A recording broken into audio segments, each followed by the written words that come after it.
Let's talk about healthcare. Let's talk about single payer. All right. So normally I give big like barnstorming speeches, and this is not the place or the time for that. So I've got a bunch of notes. We can run through some topics. At the end we can do a Q&A. Anything I don't cover now we can cover then. Basically I want to run through what we got, why we got it, and what we want instead. I'm not going to cover the BCRA or the AHCA, although if you have questions I'm happy to talk about those. I'd rather talk about what is and what should be, as opposed to what might be but hopefully won't, because that's just an entire like can of worms that's horrifying and terrifying and just a real big bummer. No bummers. Sweet. So let's describe what we have now. Let's describe the shape of the enemy. We live in a world in which healthcare is a commodity. And if you, as an individual with no insurer affiliation or no employment, go to a hospital, all the menu prices for things you might receive are way, way, way too expensive for an individual to bear, right? I think in the US, an average MRI is 5 times more expensive than it is in Australia, for example. $1,100 compared to $215, I think. So there's no way an individual person can afford to pay for their own healthcare when things get bad. And so we are obligated to buy into a thing called insurance. Insurance is basically a private company taking futures on your healthcare, right? It's them betting on whether or not you get diabetes soon, or the chance of your Mima getting lung cancer, or whether someone's glaucoma kicks in before they're 65 and go to Medicare, and then buying and selling these things at market prices for profit. So you've got a bunch of payers, who are the insurers. You've got a bunch of providers. Providers are folks like doctors and nurses, therapists, the person at Walgreens that sells you your inhaler, physical therapists. They're all people that provide healthcare. And then payers are people like insurance companies, or Medicare, or Medicaid, or maybe sometimes you yourself, that then pay the providers for that stuff. Now, not a lot of folks need healthcare in a given year. 5% of people drive 50% of all costs in the US year over year, and that's not consistent. One person might have no healthcare costs one year, and then $45,000 the second year, and then none the year after. So it's totally random, and when people need healthcare, they tend to need a lot of it, right? Okay. So in this world, paying for healthcare is really, really, really complicated. In this world we're told we need to live in, paying for healthcare is super complicated because the providers charge different prices to the payers based upon how large they are and how good a deal they can negotiate with the payers. And there's a lot of back and forth. There's entire giant 1,000-person billing departments at insurance companies to figure out what the cost of a thing actually is. There's the question of if I go to deliver a child, how much will it cost? And nobody knows until it happens. Just this really Byzantine labyrinth of rules and counter rules and departments, and people putzing around trying to figure out how much things cost and how to pay for them. Some insurers pay more, some insurers pay less, and some insurers don't pay anything at all and then pass the bill on to you instead. Whoops. Now the thing is, healthcare costs have been rising ever since we began recording them in the 1880s, right? Healthcare costs are always rising, and they're always rising faster than inflation. There's a bunch of reasons for that. Providers aren't clean here. A lot of hospital CEOs find ways to charge more for the same kinds of procedures year over year. And I guess kind of on a good note, more people who are getting chronic conditions like glaucoma or asthma or cancer are living longer, which is good, but the cost associated with that increase year over year. So all these things drive costs up, and not in rational ways. In the US, because of our super, super weird split payer system, costs are on average 40% more than they are in France, for example. Not because people are sicker or people go to the hospital more. In the US, we go to the hospital less. When we're in the hospital, we stay in the hospital for half time. I think in Korea, people spend average twice as long as in the hospital as they do in the US, but costs are 57% of what they are in the US. So it's not like a correlation there that makes sense. This whole thing is pretty whack. And this scares the bejesus out of everybody, particularly the payers, right? Because your insurance company is on the hook, although they make you pay for it, of paying these costs to the providers. So they're interested in finding ways to mitigate these rising costs. Sometimes that means refusing to pay for claims. You've all heard horror stories. Maybe it's happened to you or someone you love, where an insurer says, we're not going to pay that. This is now on your plate. Hope you got 14,000 bucks. Whoops. Before the ACA, it often meant that insurers would refuse to cover people that had a high chance of getting sick. You know the phrase, pre-existing conditions. but still, this wasn't driving costs down.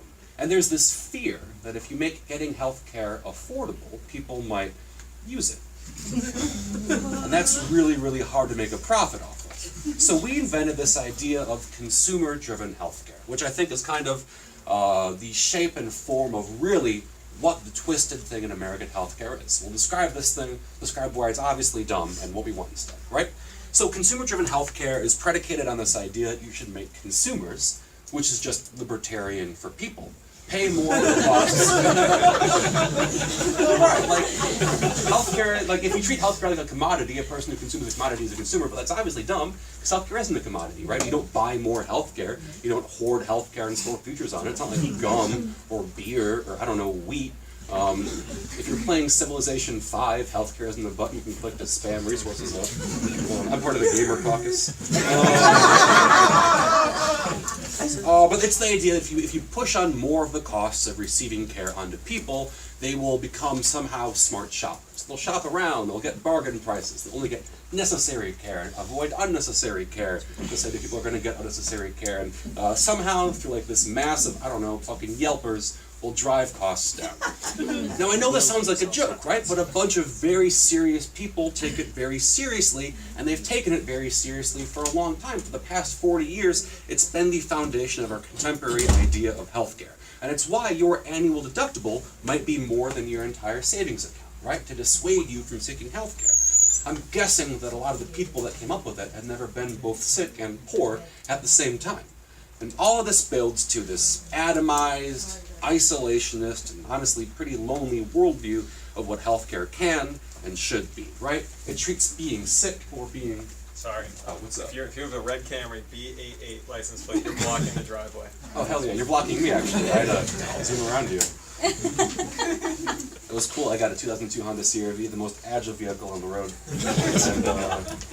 And, I'm pretty sure the T8000 is the most agile vehicle on the road. my car sucks, but I love it.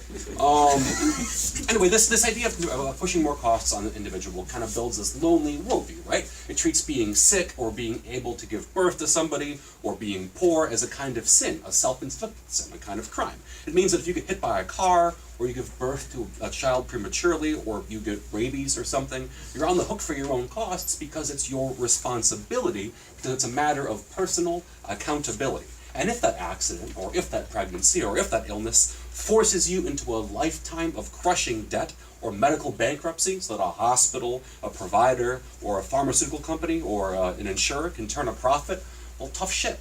That's your problem. You shouldn't have gotten hit by that car. Try being born rich next time, idiot. And so we're told this is the way things are. This is the way things have to be. We are told that universal first dollar healthcare, where the state together pays for all the healthcare costs of everybody within that state, is a pipe dream. That capitalist and corporatist domination of our bodies and our health is natural, normal, inescapable, and irreversible, and that single payer will never, ever happen in America. And that's just the Democrats speaking. Wow, that's hosed, right? That's a really, really bleak worldview. Here's the thing, this entire ideology it's based on is a big load of horseshit. And I know that you know why it's a big load of horseshit, and I'm going to tell you why, and you're going to know the answer before I even get to there, right? So let's roll with me for a second. In the 70s and 80s, there was an experiment called the RAND, dangerous word, health insurance experiment. This was in the mythical time before we had things like cost sharing, which are co-pays, co-insurance, deductibles, all the ways you have to pay for more of your health care, right? You are the first payer of every first dollar that for a treatment that is given to you. And here's the gist of it, right? They put people in different buckets and gave them different categories. If you have 5% co-insurance, you have 10%, you have 95% co-insurance, which is bonkers. And they watch what would happen over a period of 7 years. I'm not really a PowerPoint person, and I hate preparing, so I'll just skip to what happened at the end. People who had to pay more for their own care didn't seek it, right? Not like emergency care. You get hit by a car, you're still going to the ER, right? If your eye falls out, you're going to go to the doctor and say, man, my eye fucked up. But people who are forced to pay their primary costs aren't getting primary care, aren't getting preventative care. They're not getting checkups. They're not getting their heart checked. They're not getting, breast exams, prostate exams, whatever. They're just waiting and turning their body into ticking time bombs until one day they explode at the office, and then they have to pay $1 jillion for expensive emergency care. That's hosed. It's the opposite of what you want. Preventative care is low margin, high volume, right? Yeah. We want everybody to get screenings all the time because it doesn't cost anything, right? But instead, when you make people pay those costs, they don't get that thing because they can't afford it because they don't have any money. And then they just wait and their bodies get gross. No bodies are gross, but you know what I mean. Like a chronic condition develops and percolates, right? Because they can't afford to go to the doctor to get it checked out. And then you have a weird split difference. So well, if I go to the doctor, they're going to tell me I have a bill to pay. If I ignore it, there's no bill. You force people into this terrible paradox, and the end result is the insurance industry and the healthcare industry turns our bodies into blood, right? Just so someone can turn a profit. And this sets the baseline for healthcare reform in America, the Affordable Care Act. Now, the Affordable Care Act did some good things, right? I'm not going to sugarcoat that. It did some great stuff. It put a cap on out-of-pocket expenses. It introduced the idea of pre-existing conditions, and more importantly, the idea that refusing someone coverage for having them is cruel. Good, thank God that's true. It expanded employer insurance to people under age 26, which was great for me because I was 24 at the time. It did a whole bunch of things that were ultimately really good. It did a lot of things that didn't quite go far enough. Its mechanism for how it operated was the idea of insurer regulation. Instead of regulating prices and how much things cost, the federal government just gives a bunch of money to insurers to keep you insured. There's 3 R's: risk adjustment, reinsurance, and risk corridors. That's wonky shit. I don't give a fuck. But so it's a series of legalized subsidies of private companies, not you, subsidizing private companies to keep folks insured and hope that somehow costs will go down by having a broader but still bifurcated risk pool. It's an attempt to throw a ton of our money at band-aiding the actual problem, which is folks can't afford their health care because health care is expensive and therefore nobody's getting health care, by bribing insurers by giving them access to a new market, the subsidized uninsured. It's kind of this neoliberal tendency of you create a market and the market will solve the problem. Guess what? Hasn't solved the problem.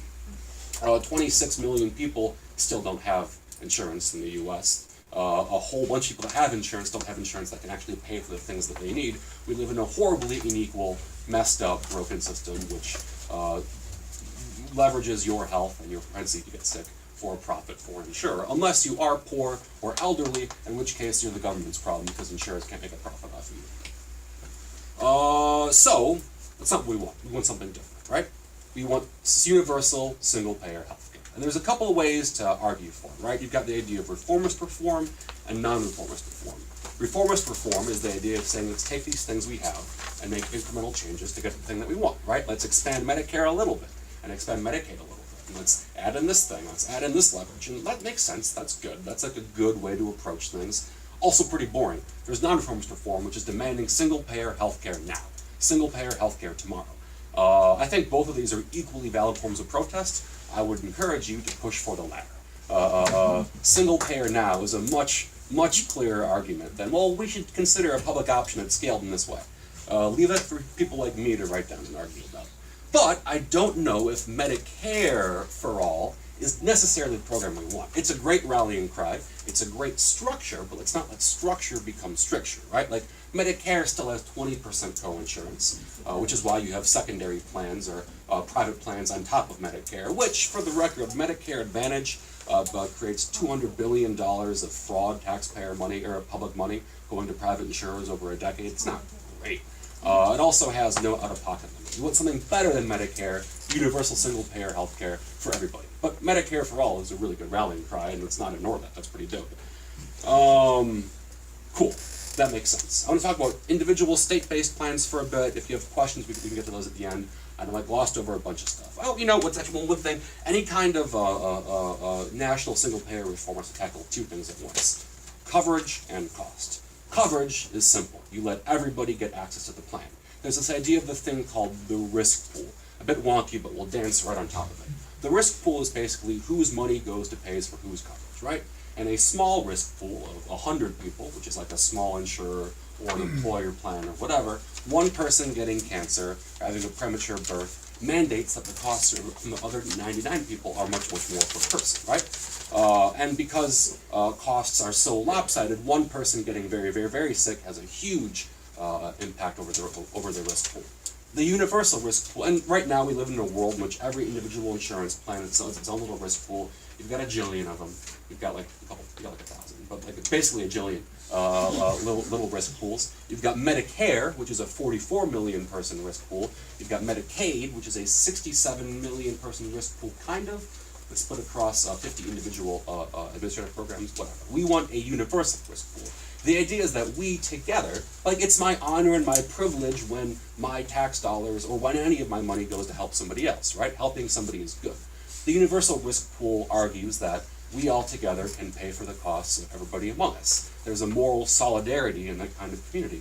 I think it's very exciting. That's the coverage part. And the cost part is by having a larger single payer, you can begin regulating prices and push them down to fair and humane levels, right? A couple really obvious ones. One is pharma. Everyone knows pharma. Pharma fucking sucks.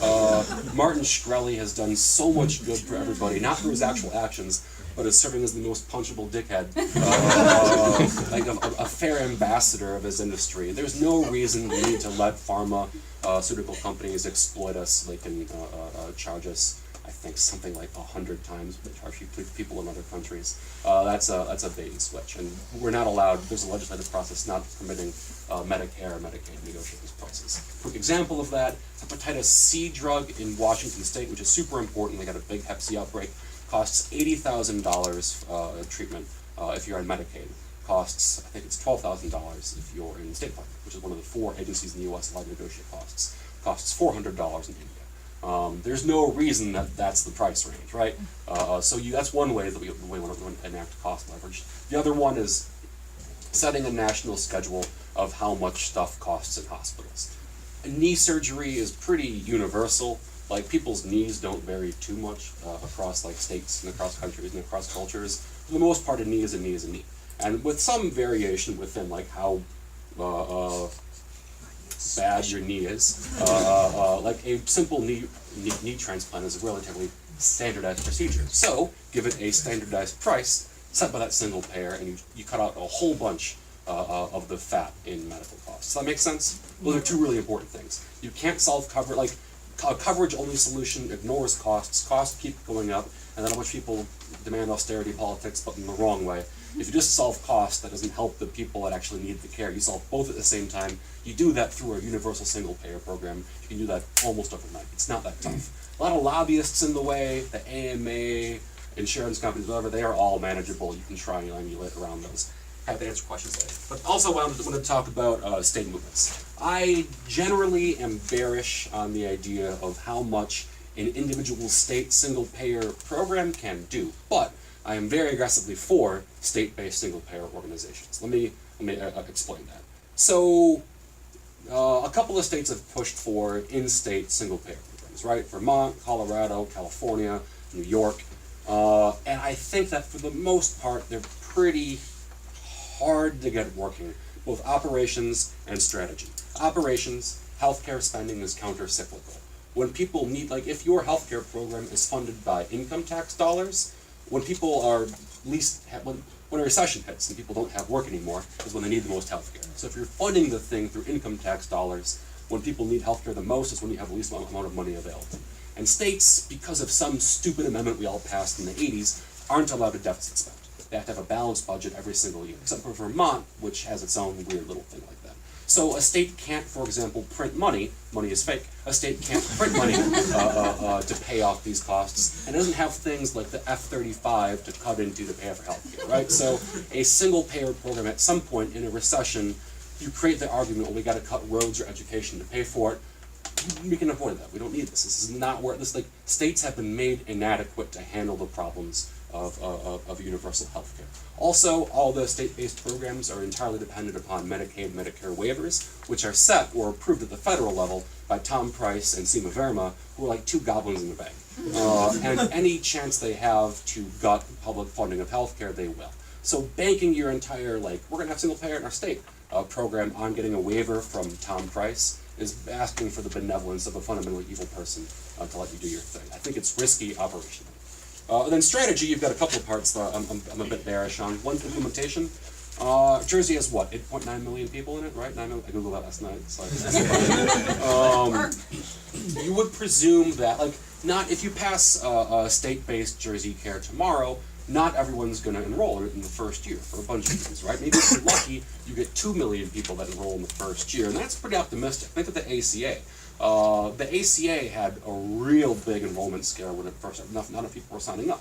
Pharma had to pay Enroll America $1 jillion to hire people like me to come out and canvass on all the states saying enroll for the ACA because they can stand behind their own thing. But without that large mass of people buying in the middle, and if that risk pool isn't very healthy, you build kind of a poison well right off the bat. And then all the people that say, well, let states handle the problem, will point to it and say it's not working, and then never push for it in the state level. It's your Pelosi's, your Clintons, your other goblins. That kind of thing. Also, partial federalization of healthcare. Right now, the feds pay for 1/3 of all healthcare costs in a given state, including things like malpractice. Generally speaking, when you have such a large federal presence paying for and receiving the benefit of care, you want to push the obligation to fund that back onto the federal payer. You create a bunch of weird cross incentives. There's a really, really wonderful legal paper that I've read the third of, but my girlfriend's read the entire thing of, by a lawyer for the Columbia Journal Review, analyzing this for malpractice insurance. But basically, the partial federalization of healthcare spending means that states are inadequate to pay for their own healthcare in the long term. That's kind of related to the waiver arguments. Anyway, so that's why I think state single-payer programs are bad. But state single-payer movements are extremely good, and here's why. Healthcare is a Big Tent issue, right? It is intersectional, like, at its very, very core, right? Everybody has bodies, everybody's bodies demand respect, and one of the top 2 ways to disrespect someone's body is by putting them into, like, lifelong crushing debt because their body gets sick.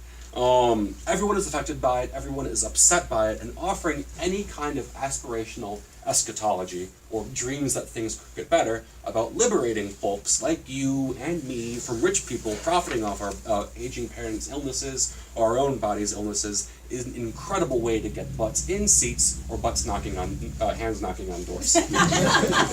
Right? And 2, if you can convince someone to fight for single payer in their state today, you can convince them to fight for federal single payer tomorrow. It's not difficult to explain the risks in a state program to them and insist that federal single payer is both the real goal and a separate machine. And I think I just did that. People aren't dumb if you take them seriously. This isn't a very complicated thing to do. You can tell people fighting for state today, fighting for federal tomorrow. And lastly, state movements have leverage over state politicians. We need to primary every Democrat in 2018 and 2020. And the powerful, angry movement of voters for state single payer will either create candidates from within who will champion the cause, or force opportunistic politicians to hop aboard the bandwagon Gillibrand. This seems essential for creating electoral change in upcoming elections. Hell yeah. If the state movements have a great power to force people to either, like, respect the process and pay lip service to state single payer, and if they don't, make those candidates ourselves. Cool. That's my spiel on single payer. We have questions when we talk about this?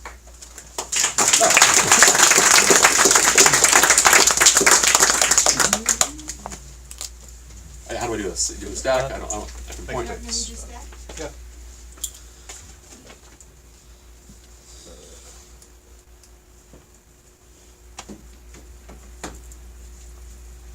So, Charles, James. A few days ago, I was at a political action meeting in Madison. Single payer came up, and one of the people in the audience said that if it was introduced, Morristown Hospital, one of the biggest ones around here, would lose $80 to $100 million. Now, I'm puzzled to know if that's so. If it is, it seems to me that's symptomatic of the sickness of the system that we have now. Is that figure believable?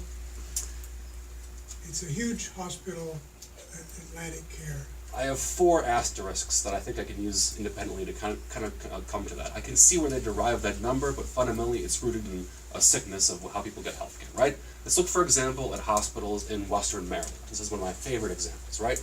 and I promise this will come back to Morristown. There was, in Appalachian, Maryland, Western Maryland, there's one hospital that treats everybody. And people in Appalachian, Maryland got sicker year over year, right? Because there were no local clinics, no primary care, nobody doing screenings. So the hospital's revenue increased year over year, but Medicaid was paying the bill for all of it. So the Medicaid director said, yo, this is kind of hosed. Here's what we're going to do. We're going to pay you a flat $100 million per year, make your own profit. And what did the hospital do? It began building primary care centers in the rural areas themselves. So the overall costs in the hospital, like people went to the hospital less because they could just go to the PCP or the general doctor near them, and the hospital turned a 8% profit, $8 million, which is insane for a hospital. That's a small world, and it kind of shows you, like, they might lose some, like, actual, like, ER admission revenue, but there's nothing stopping them from creating primary care centers in areas where people actually need it, right? Like, if you force everyone to go through an ambulance to an ER, then that drives revenue all the way up. We don't want that. That's bad for everybody across the board. Secondly, if you regulate hospital prices, which you have to do, that will increase the volume of people that are able to go get care, right? There's this idea of crowding out, which is another libertarian think tank policy of, oh, doctors will only see people that have private insurance. Well, you make up a lot of the loss in per unit pricing with the increased volume of folks that can now afford to go get health care. Thirdly, and this is kind of a branch argument, it is true, or it's reasonable, this is not a thing I'm committing to, I'm still thinking through this is the thing I'm working on right now. It is reasonable to expect that, like, you might see a, like, reasonableization of physician or hospital fees down the road, right? Costs can't keep, or salaries and wages and per hospital costs and whatever can't keep rising forever. That's obviously broken. So maybe at some point in the future, like, doctor wages or special wages go down a little bit or stay flat. I think a third leg of the Medicare for All movement is subsidizing or providing free medical training.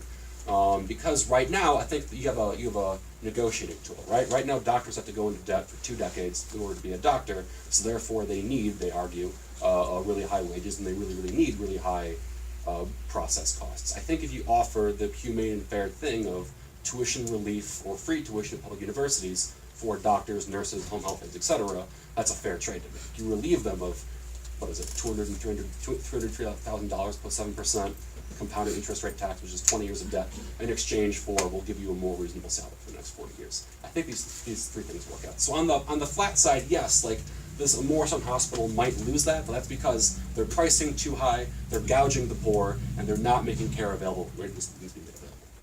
But also, fourth asterisk, we don't want to cut spending, we want to reallocate spending, right? Like, we don't want to put people in the hospital because they don't have anybody who can come to them at their house. We want to pay home health care aides more so they can go to your house and take care of you when you're sick, right? There's going to be 1.2 million home health care aides by 2020.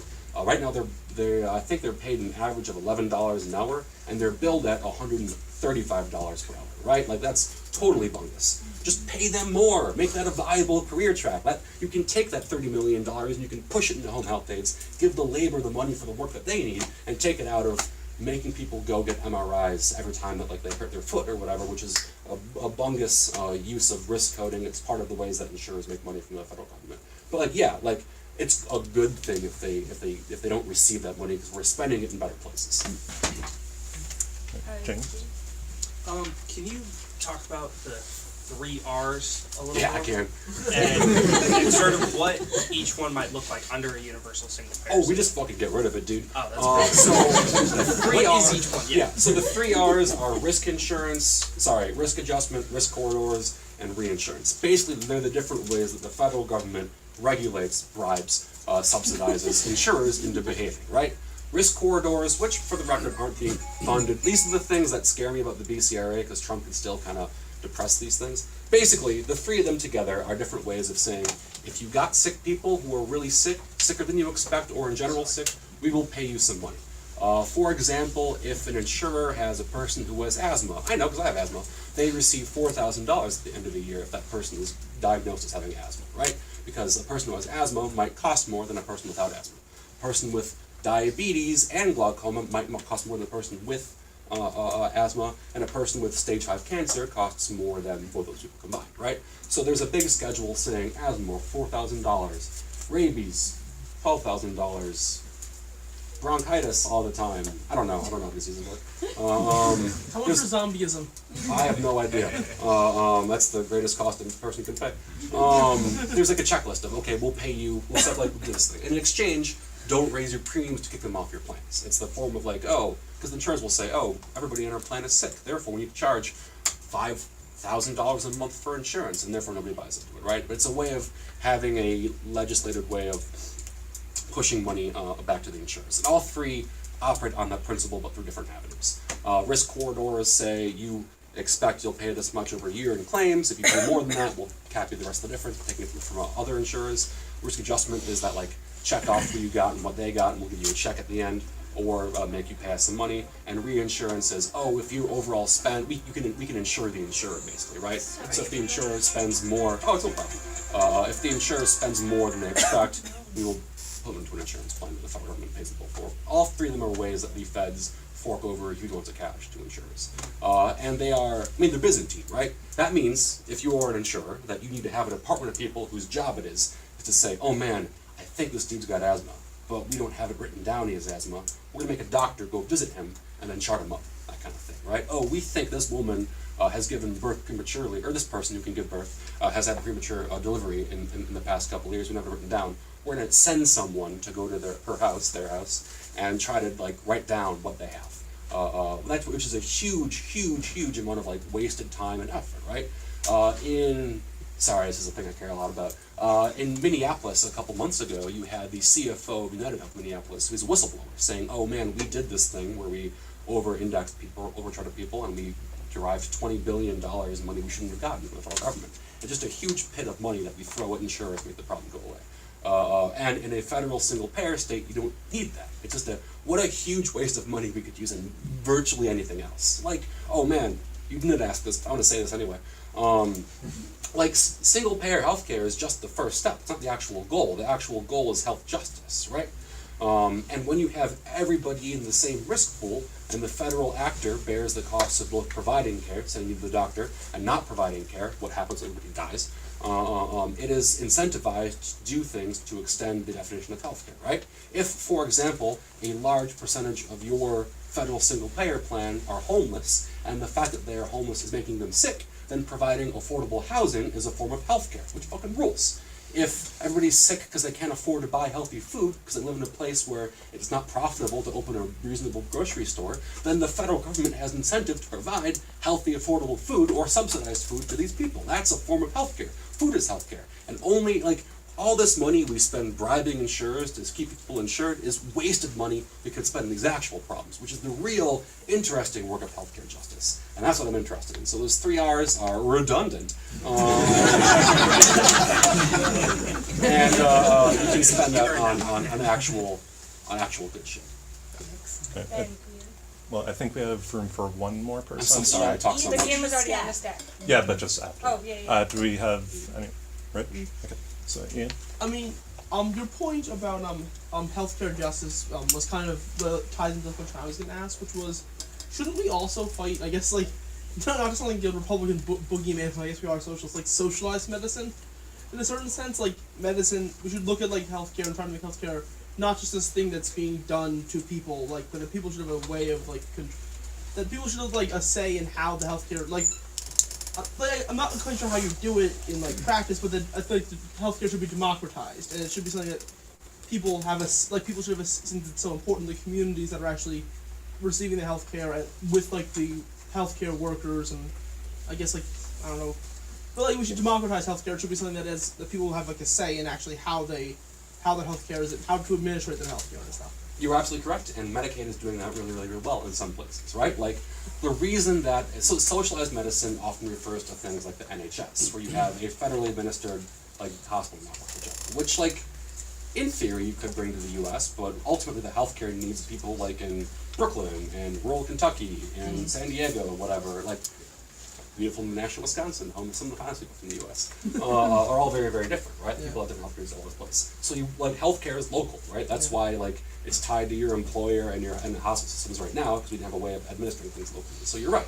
What Medicaid does really, really well in a lot of different states is partner with community organizations to do things like provide food and housing and shelter and that kind of stuff. Is there anything I could like find out more about that? Yeah, look up Jason Helgerson. He's the New York Medicaid director. Medicaid is, I think, one of the unsung heroes of America because their budgets are always under fire and they do incredible work. And they're just shit on constantly by fat, rich pigs in DC. But like Jason Helgerson, H-E-L Gerson. He's done a lot to use New York Medicaid budget to say, okay, we're going to partner with people. I think Maine's doing the same thing. Don't quote me on that. We're going to partner with people. Health Affairs has a really good piece on this. We're going to partner with community organizations to use our Medicaid money to provide food for people because otherwise we barely cost it. They're doing the exact same thing we want a giant pool of money to do instead of a constantly throttled down for the state money. So I agree with you. And I think that your goal fits within this larger goal if we define it as such. Yeah. Right. And Rich? He's gonna take my. I'm just gonna really briefly. I assume you consider it a half measure, but can you very briefly talk about how you feel about state-based or national public options? So, with that, okay. Briefly is the hard one. Just ignore that. I think I think the comparison you want to make is with education and tuition, right? Look at, for example, given the option to attempt to choke a public option, private interests will always do so under the argument of we want to be competitive. Because a truly unfettered public option would just wreck. It'd be like Kane from like 2004, 2002 WWE, just going through and chokeslamming everybody, which is a good thing. Be a dominant force, right? So you will have right now, you look at how Stafford loans are funded, right? And they've kind of come pretty garbage over the past 20 years because private lenders want to make sure that they can be competitive options. So they lobby the states and they lobby the federal government to make the federal program weaker. I think public options are suspect to the same kinds of pressures. I think there is a way where you can kind of, I wrote a piece for Jacobin, I'm not plugging myself, if you need to have for your own edification, like here are the steps of what you make incremental changes to, I think you could slide a public option into there, but only after you've done a lot of the important coverage and cost things that come with it. That said, one of the reasons the ACA did not do all the work it was supposed to do is because it was denied access to the public option, because people are afraid that public options will destroy private insurance, which it should. I just think that trying to pass it now exposes it to, like, every other step in the process of creating universal health care, you can get 2 of the 3 lobbyists agree on, and then you can force the third one out, right? I can think of a way to get some combination of providers, insurers, and you've got hospital CEOs, which are all in their own little bubble. You've got employer, corporatist people, and you've got insurers. You can find a way to triangulate 2 of them on any given point in an incremental process. But public option, all 3 of them are scared by it at the same time. And so, or maybe you get the employers, but nobody else. And so I think it's risky and vulnerable, and Lord, why not shoot for the stars, you know? Shoot for the moon, you miss every star you don't hit, or whatever. Those are 3 different idioms. That's right. Right. All right. Thank you. Thanks.